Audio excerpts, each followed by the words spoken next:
New city audit reveals significant issues at the Austin Animal Center. As KVUE's Isabella Basco shows us, city staff say Austin is failing to give animals the care they need.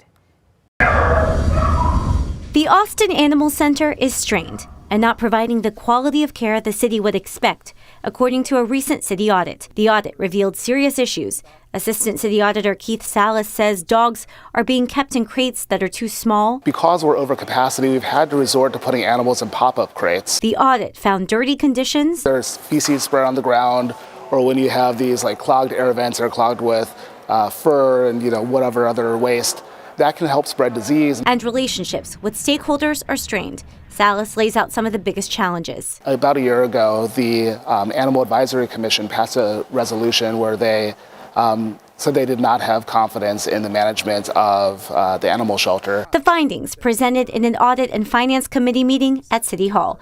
In the past, Councilmember Mackenzie Kelly has also raised concerns about overcrowding at the shelter. Those conditions described are nothing less than abhorrent, sickening, and entirely unacceptable.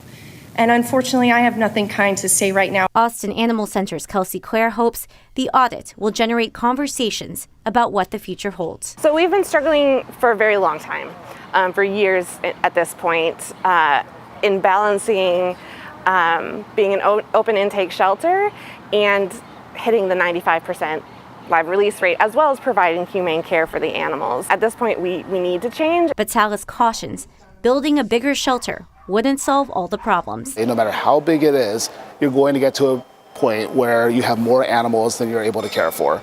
So what we really need is to understand where are we going to draw our lines, what trade-offs are we willing to make.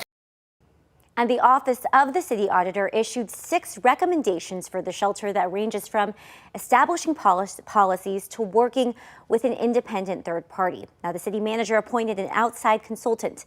That person will assess the audit, its findings, and how the shelter will implement that. Claire says it'll take about a year to get everything in place.